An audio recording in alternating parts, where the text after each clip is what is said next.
Hello friend, कैसे हैं आप सब। उम्मीद है कि आप सब अच्छे हैं, आप लोग की तैयारी अच्छी। चलिए ठीक है दोस्तों, आज हम आप लोग के लिए बिहार एसएससी के लिए फिजिक्स का टॉपिक लेकर आए हैं और इसमें हम 15 सेट आप लोग से डिस्कस करेंगे। जो फिजिक्स का रहेगा उसके बाद हम फिर लाएंगे केमिस्ट्री का लाएंगे, उसके बाद हम फिर लाएंगे बायोलॉजी का लाएंगे। ठीक है, तो फिजिक्स में भी 15 सेट डिस्कस करेंगे और केमिस्ट्री में भी 15 सेट डिस्कस करेंगे और उसके बाद बायो में भी हम डिस्कस करेंगे। इससे पहले अगर आप नहीं देखें तो जाकर प्ले लिस्ट में देख सकते हैं, वहाँ पर 40 का प्रैक्टिस सेट सब मिलाकर किया गया है। टोटल अभी 28 सेट कराया जा चुका है, लेकिन अब हम अलग अलग करके करेंगे।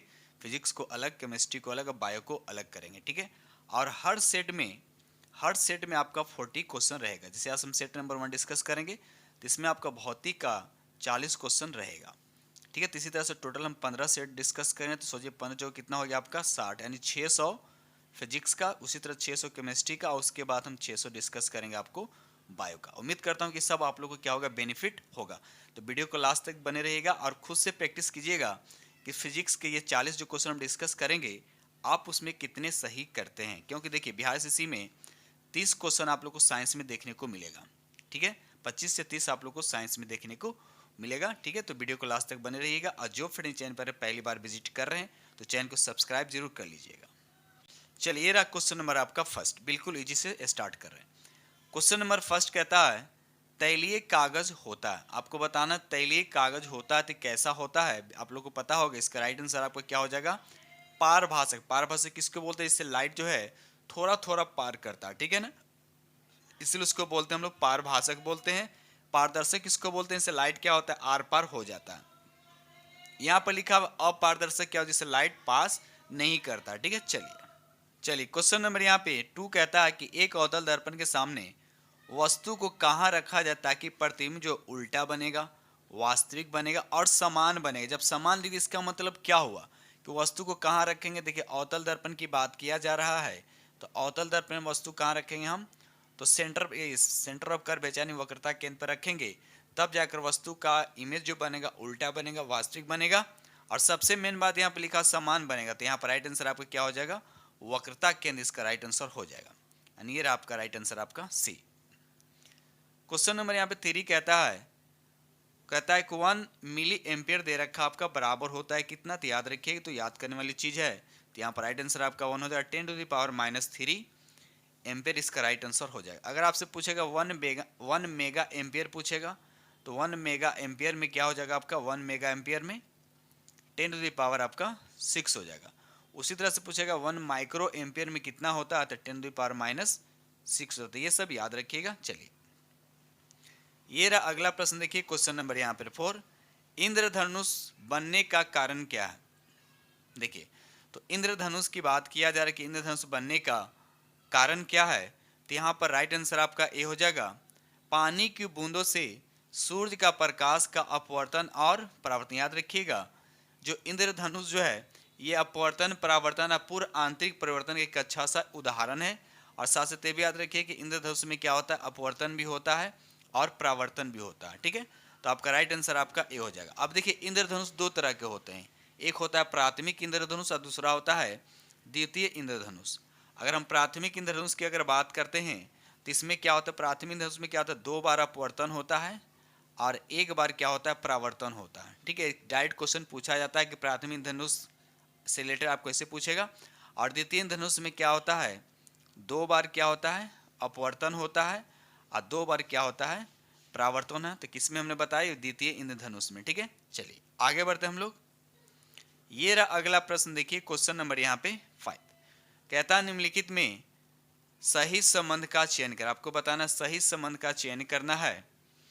तो यहाँ पर देखा है तो यहाँ पर राइट आंसर आपका क्या हो जाएगा, ए हो जाएगा। यानी दूरी बटे क्या होगा, विस्थापन। क्योंकि दूरी जो है क्या होता है, कभी भी 0 नहीं होता, तो जाहिर से बात यहाँ पर 1 से क्या होगा, ग्रेटर ही होगा। तो यहाँ पर राइट आंसर आपका क्या हो जाएगा, ए हो जाएगा। ठीक है, चलिए ये रहा अगला प्रश्न। देखिए क्वेश्चन नंबर यहाँ पे 6 कहता है मीनार की चोटी से छोड़ा गया पत्थर। अब देखिए ऊपर से किसी वस्तु को गिराया जा रहा है, जो वस्तु को ऊपर से गिराया जाता है तो वहां पर यूज इक्वल टू क्या लिया जाता है, 0 लिया जाता है। ठीक है, 4 सेकेंड में पृथ्वी पर 4 सेकेंड में पहुंचता है तो मीनार की ऊंचाई बताना है। क्या बताना है, मीनार की ऊंचाई। तो एस इज इक्वल टू क्या होता है, आप लोग को पता होगा, यूटी प्लस हाफ GT²। तो अब देखिए यहाँ पर हम u का वैल्यू पुट करेंगे तो पूरा पार्ट 0 हो जाएगा, तो सिर्फ मेरे पास इतना बचा। ठीक है, इतना वैसे वैल्यू पुट की तो 1/2। g का मान कितना लेना है, तो g का मान आप ले लीजिए यहाँ पर 10 ले लीजिए, और उसके बाद t कितना दे रखा आपका 4 सेकंड, तो 4 से कितना हो जाएगा आपका 16। 2 से काटिए तो 5 बार में 16 पची कितना होगा 80, यानी 80 मीटर इसका राइट आंसर आपका हो जाएगा। याद रखिएगा जब वस्तु को किसी ऊपर से गिराया जाता है तो इनिशियल जो वेलोसिटी होता है हमेशा 0 लिया जाता है। ठीक है, याद रखिएगा। चलिए आगे बढ़ते हैं हम लोग। क्वेश्चन नंबर यहाँ पे 7 कहता है जड़त्व, आघूर्ण और कोणीय त्वरण के गुणनफल को क्या कहते हैं। तो याद रखिए, सीधा ही डायरेक्ट रखिए, याद रखिएगा सीधा एग्जाम में डायरेक्ट पूछा जाता है, उसको बोलते हैं बल आघूर्ण। क्या बोलते हैं, बल आघूर्ण। इसका सिंबल होता है टाउ इज इक्वल टू क्या हो जाएगा आपका जड़त्व आघूर्ण, यानी आई इंटू क्या हो जाएगा कोणीय त्वरण। तो ये सब याद रखिएगा।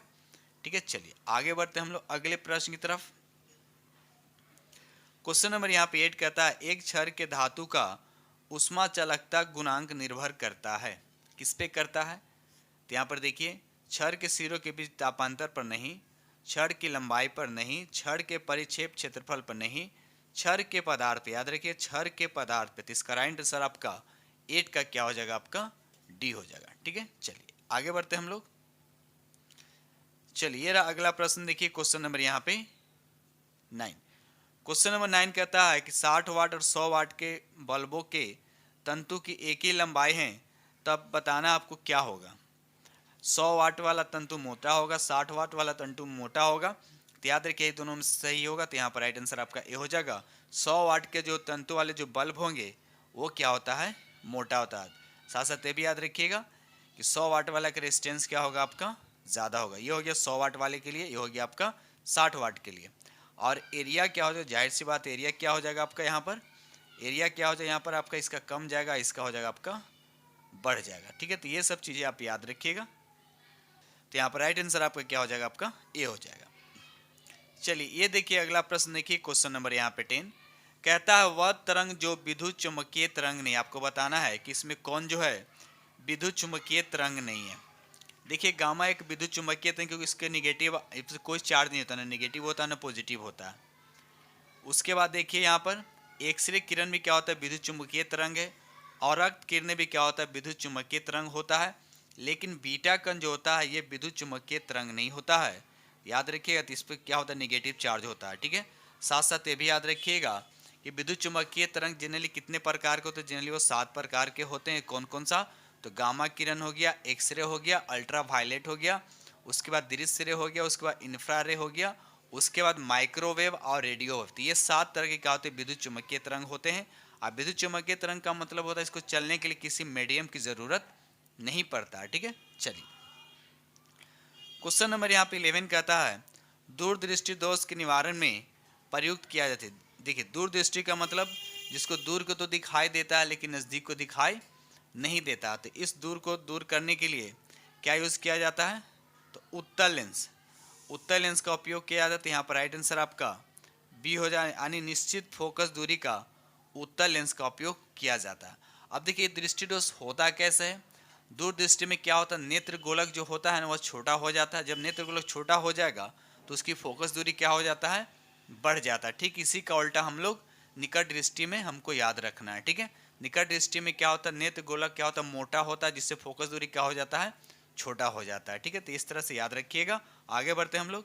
चलिए क्वेश्चन नंबर यहाँ पे 12 कहता है 40 सेंटीमीटर ऊंचाई की एक बाल्टी तेल से पूर्णतः भरा है, इसकी तली पर रखी एक पिन 10 सेंटीमीटर ऊंची प्रतीत होती है, तो ने तेल का अपूर्णांक बताना। बिल्कुल इजी प्रश्न। तेल का अपूर्णांक यानी किसी का भी अपूर्णांक निकालने के लिए वास्तविक गहराई, तो वास्तविक गहराई कितना हो गया 40, और उसके बाद कहता 10 सेंटीमीटर उठा हुआ प्रतीत होता है। तो अब जैसे कि ये तेल है यहाँ पर उठा हुआ प्रतीत हो रहा है, ठीक है ना, तो यहाँ से इसकी हाइट कितना होगा, ये ऊपर दिखाई दे रहा है कितना 10, लेकिन यहाँ से हाइट कितना, टोटल हाइट कितना आपका 40 है, लेकिन 10 ऊपर दिखाई देता, तो यहाँ से कितना इसकी हाइट होगा, तो 30 हो जाएगा।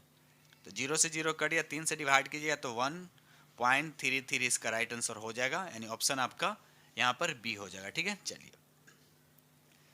क्वेश्चन नंबर यहाँ पे 13 कहता है कोई वस्तु अपनी विराम अवस्था 1 से यानी x बराबर 0 मीटर से और t बराबर 0 सेकेंड से चलना शुरू करती है, तो एक्स अक्ष के पास 3 मीटर प्रति सेकेंड स्क्वायर के नियत त्वरण के साथ घूम जाती है। समय 2 सेकेंड और 4 सेकेंड के बीच के अवधि में इसका औसत वेग ज्ञात करना है। ठीक है, तो सबसे पहले हम क्या करेंगे, 2 सेकेंड का हम निकालेंगे, क्या 2 सेकेंड का हम निकालेंगे, v1 निकालेंगे, और यहाँ पर u इक्वल टू क्या हो जाएगा आपका 0 होगा। आपको कौन से फॉर्मूले यूज करना है ये, तो देखिए 2 को टाइम दे रखा था इसलिए का हम v1 कर देंगे, तो u क्या हो जाएगा 0, और आपका त्वरण दे रखा है 3, तो 3 इंटू कितना हो जाएगा आपका 2, तो कितना हो गया आपका 6। उसी तरह से यहाँ v2 यूज करेंगे, तो यहाँ देखिए फार्मूला जनरली होता है u इक्वल टू क्या होता है u प्लस at होता है। तो ये तो पार्ट 0 हो गया, तो सिर्फ इतना ही बचा ना, तो सिर्फ इसी का हम यूज कर रहे हैं। तो v2 निकालने के लिए त्वरण आपका 3 हो जाएगा, और टाइम कितना हो जाएगा यहाँ पर 4 हो जाएगा। चरतिया 3 चौके कितना हो गया आपका 12 हो गया। ठीक है, कितना हो गया 12 हो गया। उसके बाद अब क्या करना है, ये दोनों के बीच का हमको क्या करना, औसत वेग निकालना है। तो औसत वेग कितना, तो पहला का निकाला था 6, उसके बाद आया था कितना 12 आया था, तो दोनों को डिवाइड कर दीजिए 2 से, तो हो गया 18, 18 में 2 से डिवाइड करेंगे तो 9 मीटर पर सेकेंड जो है इसका राइट आंसर हो जाएगा, यानी ऑप्शन आपका डी पे जाएगा। ठीक है, चलिए ये रहा अगला प्रश्न, देखिए क्वेश्चन नंबर यहाँ पर 14 कहता है कि एक प्रकाश की किरण वायु से होकर एक द्रव से गुजरती है, अब 15 डिग्री से विचलित हो जाती है। अगर आपतन कोण का मान 60 डिग्री है तो उसका अपवर्तनांक कितना होगा। ये भी बिल्कुल इजी प्रश्न है। तो यहाँ देखिए एक माध्यम से दूसरे माध्यम जाते तो ऐसे हो जाता है, ठीक है ना, तो अब विचलित हो जाता है। ठीक है, तो अब विचलित होने कितना से विचलित हुआ, तो यहाँ 15 डिग्री दे रखा है। अब कह रहा है कि आपतित कितना से होता है, तो आपतन कोण यहाँ पर 60 दे रखा है, तो ये एंगल कितना होगा, ये आपका हो जाएगा 45। कितना होगा 45, क्योंकि टोटल कितना होगा यहाँ पे 60 होगा। तो अब देखिए यहाँ पर आप लोग पढ़े होंगे 10th क्लास में स्नेल्स का रूल पढ़े हो, तो वहाँ पर अपवर्तनांक का फॉर्मूला होता है साइन आई अपॉन क्या होता है साइन आर होता था। आई का मतलब ये वाला एंगल होगा, तो 60 ऊपर लिखाएगा और साइन 60 लिखाएगा। उसके बाद यहाँ 40 दे रखा तो साइन 45 नीचे होगा, साइन 45 क्या होगा आपका नीचे होगा। तो साइन 60 का वैल्यू कितना होता है, तो आप लोग बोलिएगा साइन 60 का वैल्यू होता है √3 बाई कितना होता है 2 होता है। उसी तरह से यहाँ पे साइन 45 का वैल्यू 1 बाई क्या होता है 2 होता है। ठीक है, तो ऑल ओवर इसको जब सॉल्व कीजिएगा तो आपका आएगा √3 बाई क्या आएगा आपका 2 आएगा। तो √3 बाई 2 इसका राइट आंसर आपका यहाँ पर बी हो जाएगा। ठीक है, चलिए क्वेश्चन नंबर यहाँ पर 15 कहता है प्राथमिक रंग यानी प्राइमरी कलर क्या होता है। ठीक है, तो बताइए यहाँ पर राइट आंसर, तो राइट आंसर आपका बी हो जाएगा। वे रंग जो अन्य रंगों के मिश्रित से उत्पन्न नहीं किया जाता है तो उसको बोलते हैं प्राइमरी कलर। प्राइमरी कलर में क्या आता है, रेड आता है, ब्लू आता है, उसके बाद ग्रीन आता है। ठीक है, चलिए ये रहा अगला प्रश्न, देखिए क्वेश्चन नंबर यहाँ 16 किसी वस्तु का भार पृथ्वी की सतह पर W न्यूटन है तो उसका भार पृथ्वी की त्रिज्या के आधी के बराबर ऊंचाई पे क्या होगा। ठीक है, तो यहाँ पर देखिए इसको सॉल्व करने का होता है, तो इसका मतलब आधी ऊंचाई के, यानी एक तरह से ऊंचाई पर किसी का भी अगर भार निकालना हो तो ऊपर पृथ्वी का भार लिखाएगा, नीचे 1 प्लस उसके बाद पृथ्वी की त्रिज्या, पृथ्वी की ऊंचाई, और उसके बाद पृथ्वी की त्रिज्या को नीचे लिखेंगे ऐसे, और उसके बाद यहाँ पर ऐसे आएगा। ठीक है, बस वैल्यू पुट करना है यहाँ पे, तो W की जगह पर W हो जाएगा, और हाइट की जगह पे क्या लिखाएगा यहाँ पर, हाइट की जगह पर हाइट, और आधी त्रिज्या क्या लिखा हुआ पृथ्वी की त्रिज्या की आधी के बराबर ऊंचाई पे, तो R की जगह पर हमको क्या यूज करना है, R की जगह पे ऐसे कर सकते हैं आप, यहाँ पे क्या कहता है पृथ्वी की त्रिज्या की आधी के बराबर ऊंचाई पे, यानी यहाँ पर हमको यूज करना है H बराबर R/2। तो यहाँ पर अगर H दे रखा है तो R/2 करके जब सॉल्व कीजिएगा यहाँ पर करना क्या है, यहाँ पर जो H दे रखा है इसके जगह पे हम R/2 रखेंगे, तो R/2 तो यहाँ से R कट, यानी कुल मिला के जब इसको सॉल्व कीजिएगा तो यहाँ पर आपका राइट आंसर आपका आएगा 4/9, और ये W आएगा तो 4/9, यानी ऑप्शन आपका यहाँ पे सी पे जा रहा है। ऑप्शन कहाँ पे जा रहा है, सी पे जा रहा है। ठीक है, चलिए ये रहा अगला प्रश्न, देखिए क्वेश्चन नंबर यहाँ पे 17 ध्रुवक ग्लांस जो है धूप के चश्मे में प्रयुक्त किए जाते हैं, क्योंकि यहाँ पर राइट आंसर आपका ये हो जाएगा ध्रुवन के कारण प्रकाश की तीव्रता में क्या होते हैं कम कर दिए जाते हैं, तो राइट आंसर आपके यहाँ पे ए हो जाएगा। ये 18 कहता है जब एक समान आवेशित गोले के भीतर प्रवेश करता है तो विभव क्या होता है, विभव यानी क्या होता है, बढ़ता है, घटता है, क्या होता है। तो याद रखिए इसका राइट आंसर आपका सी होगा, उतना ही रहता है जितना सतह पे होता है। ठीक है, याद रखिए। लेकिन अगर आपसे पूछा जाए किसी आवेशित खोखले गोले के केंद्र पर विद्युत क्षेत्र का मान कितना होता है, तो वहां पर क्या होता है, जीरो होता है। विद्युत क्षेत्र की बात करें तो क्या होता है, जीरो होता है। ठीक है, और साथ साथ ये भी याद रखिए यहाँ पर एक चीज के लिए विद्युत विभव क्या होता है, एक अदिश राशि होता है। चलिए अगला प्रश्न देखिए, क्वेश्चन नंबर यहाँ पे 19। एक साबुन के बुलबुले को ऋण आवेश दिया जाए तो इसका त्रिज्या क्या होगा। तो याद रखिए इसका त्रिज्या क्या होगा, बढ़ेगी। याद है इसकी त्रिज्या क्या हो जाएगी, बढ़ जाएगी। तो राइट आंसर आपके यहाँ पे बी हो जाएगा।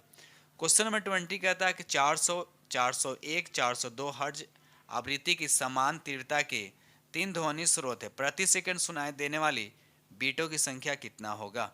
यहाँ पर राइट आंसर आपका क्या हो जाएगा, 1 हो जाएगा। ठीक है दोस्त, चलिए आगे बढ़ते हैं हम लोग अगले प्रश्न की तरफ।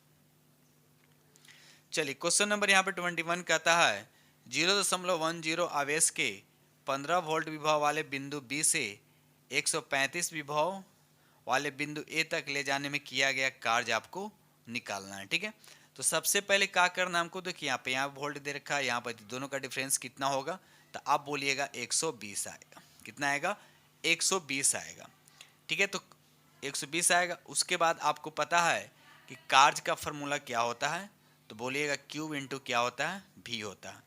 तो अब देखिए भी ये दे रखा, क्यू यहाँ पर दे रखा है, तो दोनों को हम क्या करेंगे, मल्टीप्लाई कर देंगे। ठीक है, तो इसको जब मल्टीप्लाई कीजिएगा तो यहाँ पर आपका 12 जूल आएगा, यही आपका क्या हो जाएगा, आंसर हो जाएगा। तो राइट आंसर आपका यहाँ पे सी हो गया। ठीक है, चलिए क्वेश्चन नंबर 22 कहता है प्रेरण द्वारा किसी अचानक को आवेशित नहीं किया जा सकता है, क्योंकि यहाँ पर राइट आंसर इसका क्या हो जाएगा, ए हो जाएगा।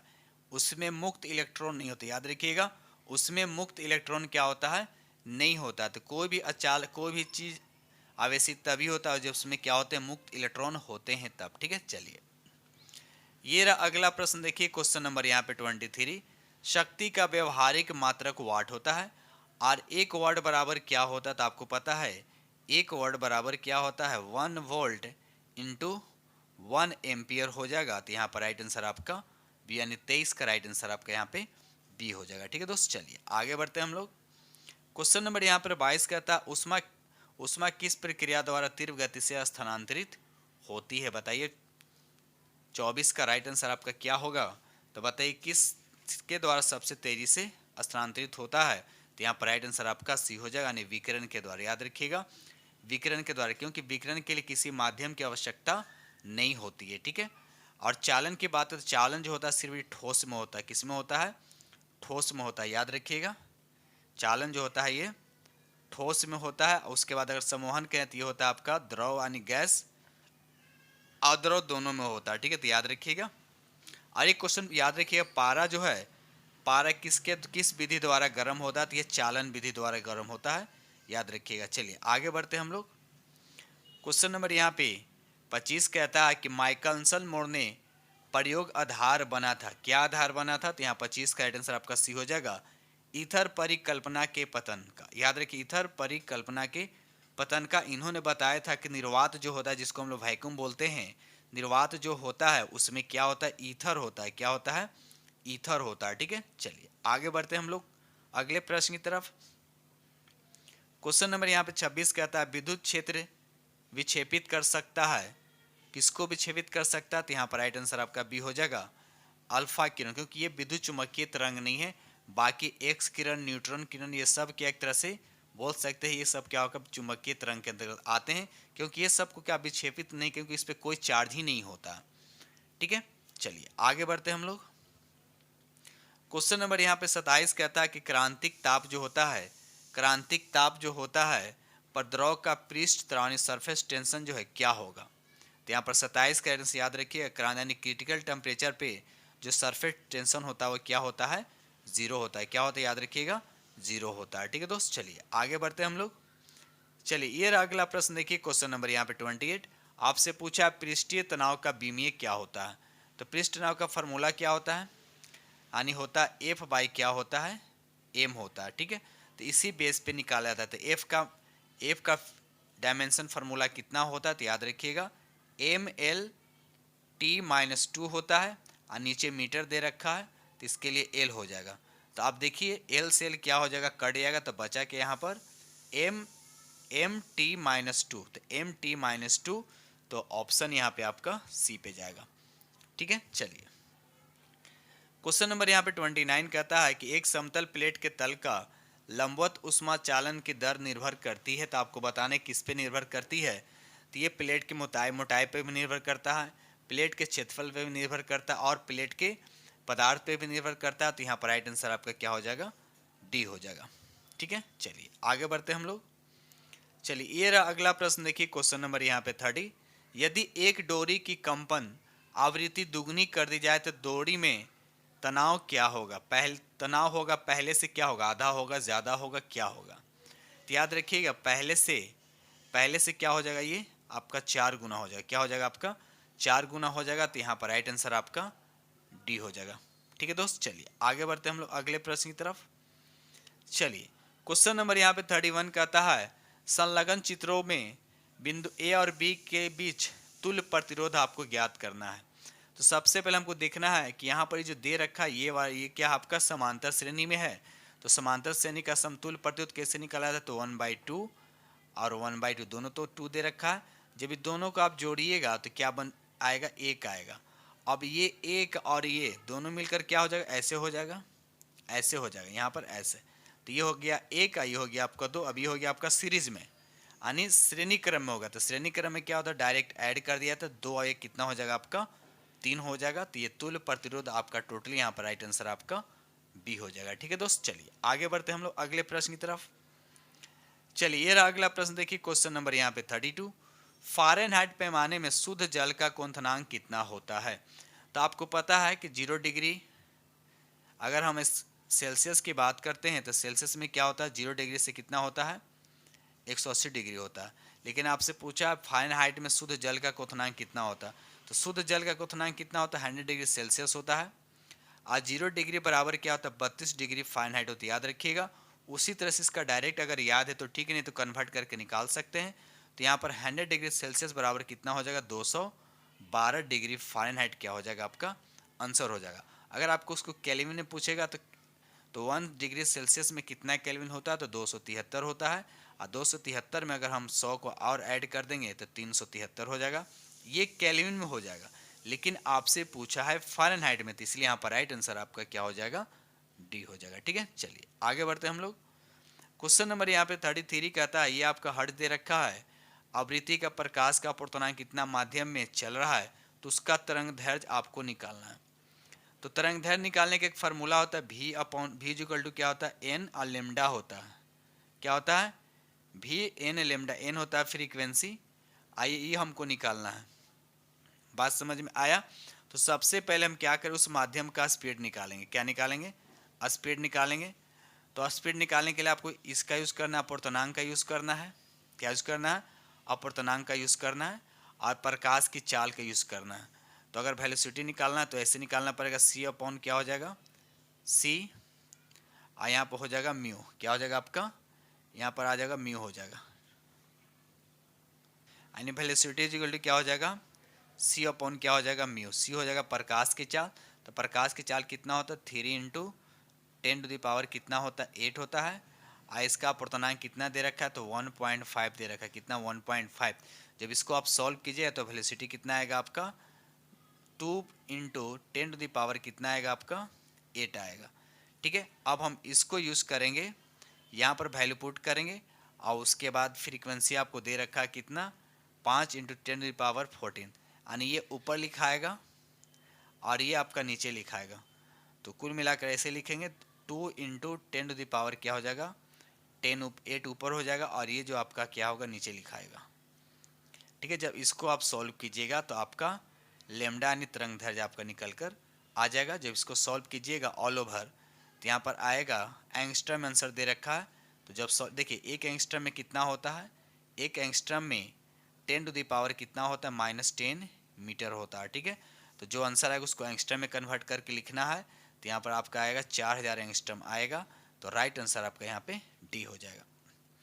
क्वेश्चन नंबर यहाँ पे 34 कहता है, किसी ट्रांसफार्मर में क्या संभव नहीं है, किसी ट्रांसफार्मर में क्या पॉसिबिलिटी नहीं है। तो याद है कि डायरेक्ट करंट जो है ये पॉसिबिलिटी नहीं है। ट्रांसफार्मर कितने तरह के होते हैं? 2 तरह का होता है, एक होता है अप स्ट्रीम, एक होता है डाउन स्ट्रीम, तो याद रखिएगा, ठीक है। चलिए, और ट्रांसफार्मर में सी क्या होता है? अल्टरनेटिव यानी एसी करंट होता है, ठीक है।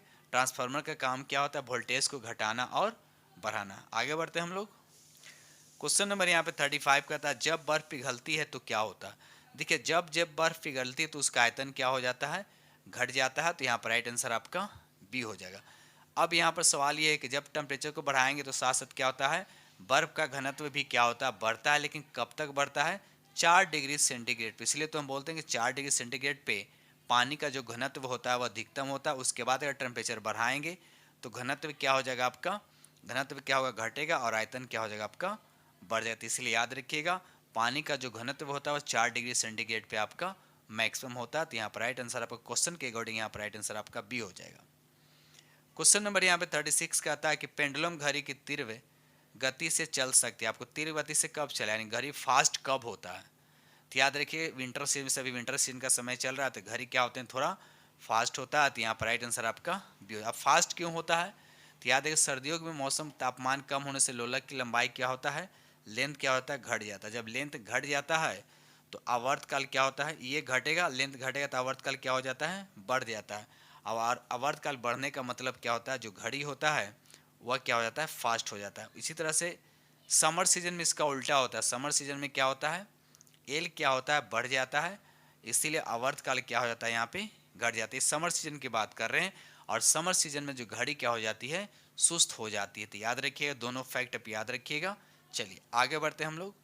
क्वेश्चन नंबर यहाँ पे 37 कहता है प्रकाश एक अनुप्रस्थ यानी ट्रांसवर्स तरंग है, साबित करती हुई एकमात्र घटना कौन सी है? तो यहाँ पर 37 का राइट आंसर आपका डी हो जाएगा, ध्रुवीकरण। याद रखिएगा, ध्रुवीकरण जो है इसका राइट आंसर हो जाएगा। क्वेश्चन नंबर यहाँ पे 38 कहता है दो समांतर धारावाही तार जिनमें एक ही दिशा में विद्युत धारा प्रवाहित हो रही है एक दूसरे को आकर्षित करते हैं, तो इसका कारण क्या है? तो याद रखिएगा, यहाँ पर राइट आंसर आपका 38 का डी हो जाएगा, उनके बीच चुंबकीय बल। याद रखिएगा, उनके बीच चुंबकीय बल के कारण, ठीक है। चलिए, ये रहा क्वेश्चन नंबर आपका 39 कहता है, क्वेश्चन नंबर यहाँ पे 39 कहता है कि सेल्सियस में, देखिए 5 डिग्री फ़ारेनहाइट दे रखा है, इसको सेल्सियस में कन्वर्ट करना है। तो आप लोगों को फार्मूला पता होगा, सी बाई क्या होता है? 100 होता है, और उसके बाद एफ माइनस क्या होता है? यहाँ पे 32 बाई क्या होता है? 180 होता है। पहले इसको काट सकते हैं, 0 से 0 कट गया, 5 से इसको काट दीजिए, 9 से इसको, तो ये आपका ओवरऑल फार्मूला बन गया। अभी देखिए फ़ारेनहाइट में दे रखा है कितना आपका? यहाँ पर 5 डिग्री दे रखा है। 5 डिग्री फ़ारेनहाइट मतलब इसके जगह पे रखेंगे। तो अब देखिए, जनरली जो आंसर आएगा वह निगेटिव में आएगा, क्योंकि यहाँ 5 में से 32 जाएगा तो निगेटिव आएगा। तो आप देखिए, ओवरऑल एक ही ऑप्शन दे रखा निगेटिव में, तो सॉल्व करने की भी अब जरूरत नहीं पड़ेगा। अगर ज़रूरत पड़ा तो बस इस फार्मूला को लगाएंगे और सॉल्व करना है। लेकिन अगर इतना ही में ही काम चल जा रहा तो वैल्यू को पुट करना भी नहीं, क्योंकि देखिए यहाँ पर अगर हम 5 रखेंगे तो 5 में से 32 घटाएंगे तो माइनस में आएगा। तो ओवरऑल अगर हम सी का जो वैल्यू निकलेगा वो आपका क्या आएगा? माइनस में ही आएगा। तो माइनस वाला एक ही ऑप्शन दे रखा है, डी दे रखा है, ठीक है। तो राइट आंसर आपका डी हो गया। क्वेश्चन नंबर यहाँ पे 40 कहता है प्रकाश विद्युत जो है सेल बदलता है तो क्या बदलता है? तो यहाँ पर राइट आंसर आपका डी हो जाएगा, प्रकाश ऊर्जा को वैद्युत ऊर्जा में। याद रखिए, उसी तरह से अगर विद्युत सेल पूछेगा तो विद्युत सेल क्या करता है? रासायनिक ऊर्जा को विद्युत ऊर्जा में परिवर्तन करता है, ठीक है। उसी तरह से अगर विद्युत मोटर पूछा जाएगा, मोटर पूछा जाए तो ये क्या करता है? विद्युत मोटर क्या करता है? ये आपको विद्युत ऊर्जा को यांत्रिक ऊर्जा में कन्वर्ट करता है। एक आता है डायनेमो से क्वेश्चन, जिसको जनरेटर भी कहा जाता है, ये क्या करता है? यांत्रिक ऊर्जा को विद्युत ऊर्जा में कन्वर्ट करता है, ठीक है दोस्तों। इस तरह से हमने फिजिक्स टॉपिक आप लोग के साथ 40 क्वेश्चन डिस्कस किया। इसी तरह से टोटल हम आप लोग के साथ 40-40 का सेट लाते रहेंगे, और टोटल 15 सेट आप लोग के साथ डिस्कस करेंगे फिजिक्स से। उसके बाद 15 सेट आप लोग डिस्कस करेंगे केमिस्ट्री से, और इसी तरह से 15 सेट डिस्कस होगा बायोलॉजी। टोटल आपको 45 सेट हो जाएगा, और कुल मिलाकर टोटल को MCQ की बात करें 1800 के आसपास हो जाएगा, ठीक है दोस्त। तो वीडियो को लाइक कीजिएगा, अगर पसंद आए तो अपने दोस्तों में शेयर जरूर कर दीजिएगा। आज जॉब फ्रेंड चैनल पर पहली बार विजिट कर रहे हैं तो चैनल को सब्सक्राइब कीजिएगा, ठीक है दोस्त। तो इसी के साथ हम वीडियो करते हैं समाप्त, और मिलते हैं अगले वीडियो में। तब तक के लिए थैंक यू वेरी मच।